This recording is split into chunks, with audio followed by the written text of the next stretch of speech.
संत बाळूमामा जीवनामध्ये कधीही स्वतःचे आयुष्य स्वतःच्या मनाप्रमाणे जगावे. जे आपल्या स्वतःच्या मनाला वाटते तेच प्रत्येक काम करावे. जर आयुष्य दुसऱ्याच्या सांगण्यावरून जो व्यक्ती जगत असतो त्या व्यक्तीला नक्कीच आयुष्य अवघड जात असते.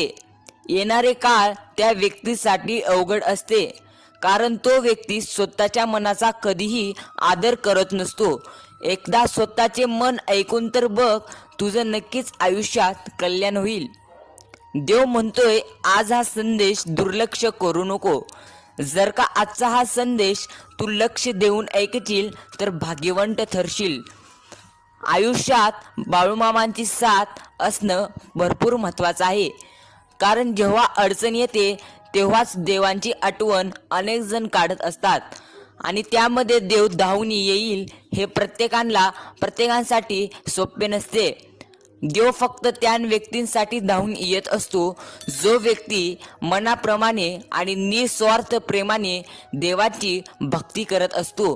त्याच व्यक्तींसाठी देव नक्कीच जीवनामध्ये अडचणीच्या वेळी धावून येत असतो.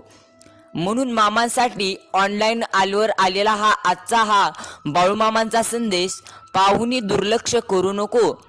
प्रत्येक जण हा संदेश दुर्लक्ष करतात, तर काही जण संदेश दुर्लक्ष करत नाहीत, मात्र संदेश पाहत असताना हा संदेश अर्ध्यावरच सोडून जात असतात. म्हणून आजचा हा संदेश संपूर्ण ऐकशील तर नक्कीच जीवनात चमत्कार तुला पाहायला भेटेल. येणाऱ्या आठवड्यात तुझ्याबरोबर भरपूर काही चमत्कार घडणार आहेत. देव सांगतोय आज हा संदेश माझ्यासाठी संपूर्ण ऐकून तर बघ, तुझे आयुष्य नक्कीच ठीक होईल. जीवन हे नक्की अवघड नसते, मात्र अशक्य असे काही नसते. अशक्य जर जीवन म्हणत बसतील तर नक्कीच आयुष्य खूप अवघड जात असते. जर तुझ्या आयुष्यामध्ये जगत असताना तुला स्वतःवर विश्वास नसेल तर तू आयुष्यात जगून काही उपयोग नाही. कारण आयुष्य जगत असताना स्वतःवर विश्वास असणे खूप गरजेचे असते.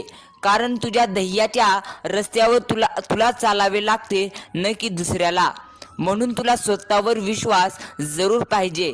अनेक व्यक्ती देवांना म्हणत असतात, स्वतःच्या ध्येयाच्या रस्त्यावर चालत असताना मला या रस्त्यावर नीट चालू द्या, मी कुठेही पडू नये.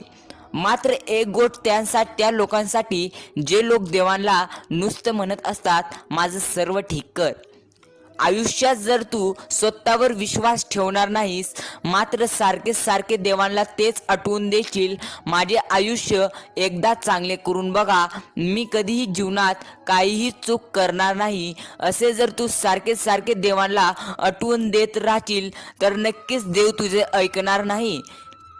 कारण देव म्हणतो मी तुझी प्रत्येक विचार, तुझी प्रत्येक मनोकामना ऐकत असतो. तुझी प्रार्थना मी तेव्हाच ऐकून ठेवलेली असते. तुझी प्रार्थना मी ऐकलेली आहे. फक्त त्यासाठी तुझा अजून पुरेशी तुझी मेहनत त्यासाठी झालेली नाही, म्हणून मी तुला त्यामध्ये यशस्वी करत नाही. जेव्हा तू त्यामध्ये तुझ्यापुरती पुरेशी त्या कामापुरती मेहनत करशील तेव्हा मी तुला त्यामध्ये यशस्वी नक्कीच करेल. तू फक्त मला आठवून देऊ नको, देव माझं सर्व आयुष्य ठीक करा. त्याऐवजी तू स्वतःवर विश्वास ठेव आणि स्वतःच्या ध्येयाच्या रस्त्यावर नीट चल. कारण आयुष्यात जर एकदा पडलूस पुन्हा उठणे अवघड आहे. आयुष्याच्या वाटेवर चालत असताना जर एखादा दगड आला आणि त्यामध्ये जर तू अडकून पडलास तर तुला उठवतो तो फक्त देवच. तुझे कितीही जवळचे लोक तुला उठवत नसतात, कारण प्रत्येक जण स्वतःचे चांगले पाहत असते. ह्या जीवनामध्ये प्रत्येक व्यक्तीला वाटत असते आधी स्वतःचे चांगले व्हावे. म्हणून तू आयुष्याच्या रस्त्यावर जेव्हा एखाद्या वेळी पडत असतो तेव्हा तू स्वतःला आवरावे लागते. मी तुला उठवत असतो तेव्हाच मी तुला उठवत असतो जेव्हा तू त्यासाठी पुरेशी मेहनत करशील. एक गोष्ट कायम लक्षात असू दे, देव म्हणतो माझ्यापुढे उभे राहून तू काय मागतो यापेक्षा देवाकडे तू माझ्याकडे पाठ असताना तू कसे वागतो यावर खूप गोष्टी अवलंबून असतात. तू माझ्याकडे काय मागणार आहेस आणि काय नाही मला हे तर सर्व माहीत असते. तू माझ्याकडे येत असताना, माझ्याकडे हात जोडत असताना मला तेव्हा समजते तू माझ्याकडून काय मागणार आहेस, कारण मी जीवनामध्ये प्रत्येक माझ्या प्रेमळ भक्ताचा पहिल्यांदा जे काही त्याचे मागणे आहे ते ऐकत असतो. जर का तो त्यासाठी पूर्णपणे तयारीत असेल तर मी त्याचे मागणे पूर्ण करतो. मात्र जो भक्त, जो व्यक्ती जीवनामध्ये पुरेशी मेहनत त्यांनी केलेली नसते, पुरेसे संघर्ष केलेले नसते, तेव्हा मी त्याला लगेच सर्व गोष्टी प्राप्त करून देत नसतो.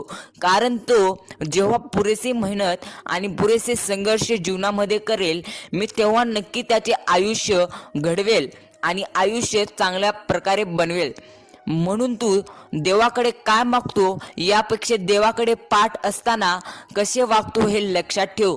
देवांकडे गेल्यानंतर चांगले मनानेच प्रत्येकजण तर चांगले मागत असते आणि चांगले वागत असते. मात्र जेव्हा व्यवहारात किंवा तुझ्या समाजात तू वागत असताना देव तुझ्याकडे पाहत असतो की तू कसे वागत आहेस.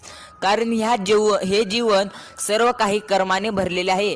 जर का तुझे कर्म चांगले असतील तर आयुष्य चांगले जाईल, आणि जर का तुझे कर्मच वाईट असतील तर आयुष्य नक्कीच वाईट जाईल. जर का तुला आयुष्यामध्ये तुझ्या कर्माचे, तू जे काही आयुष्यात वागला आहेस ते जर तू चांगला वागला आहेस आणि तुला माहीत आहे तू चांगला वागला आहे, तर तू बिनधास्तपणे आयुष्य जग. कारण देव सर्व पाहत आहे. तुला वेळ आल्यानंतर तुला सर्व त्या गोष्टी जे येईल, तुला त्या ज्या गोष्टी हव्या आहेत, जे गोष्टी तुझे ध्येय आहे, देव सांगतो. प्रत्येक वेळी देव सांगत असतो तू फक्त संयम ठेव. तू जेवढं काही गमवलेलं आहेस मी तुला त्यापेक्षा जास्त देईन. फक्त तू जीवनामध्ये संयम ठेव, कारण मी तुला जीवनामध्ये चांगलं करण्यासाठी प्रत्येक वेळी वेळ खात असतो. याचे कारण प्रचंड मोठे असते. कारण मी जर तुला लगेच सर्व काही प्राप्त करून दिलो तर तुला ते खाता नीट येणार नाही. कारण तुला वाईट दिवस माहीतच नाहीत, काय असते वाईट दिवसांची किंमत हे जर तुला जेव्हा ठाऊक नसते जेव्हा तुझे चांगले दिवस येत असतात तेव्हा तुला ते पैसे किंवा नीट खाता येणार नाही. तू प्रत्येक वेळी कशाचाही न विचार करता मी दिलेले सर्व गोष्टी संपवण्याच्या तयारीत असतो. म्हणून मी तुला आधी जीवनात संघर्ष करायला लावतो. आणि एक गोष्ट कायम जीवनामध्ये लक्षात असू दे, संघर्ष हा रडवेल तुला, मात्र तुझे स्वतःचे आयुष्य घडवेल. तुझे स्वतःचे आयुष्य स्वतः संघर्ष नीट करेल. स्वतः तुझे आयुष्य तू स्वतः नीट करशील. आज हा संदेश दुर्लक्ष करू नको. या संदेशाकडे दुर्लक्ष करून चालणार नाही. देव म्हणतो येणारे 12 मिनिट जर तू शांत मनाने, शुद्ध मनाने हा संदेश 12 मिनिट जर ऐकशील तर कदाचित मी तुला पुढील येणारे तुझे 100 वर्ष सुखाचे देऊ शकेल. मात्र जेव्हा तू हा संदेश मला वेळ देऊन 12 मिनिट ऐकशील तेव्हा मी तुझे आयुष्यातील पुढील येणारे 100 वर्ष सुखाचे करेल. म्हणून आज हा संदेश पाहूनही दुर्लक्ष करू नको.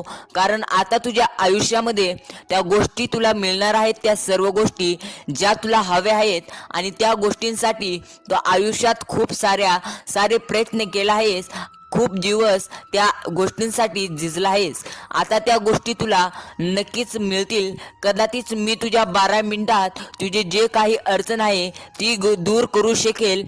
तुझ्या जीवनामध्ये जे काही दुःख आहेत ते दूर करू शकेल, आणि तुझे जे काही आयुष्य बिघडलेले आहे मी ती सुधारू शकेल.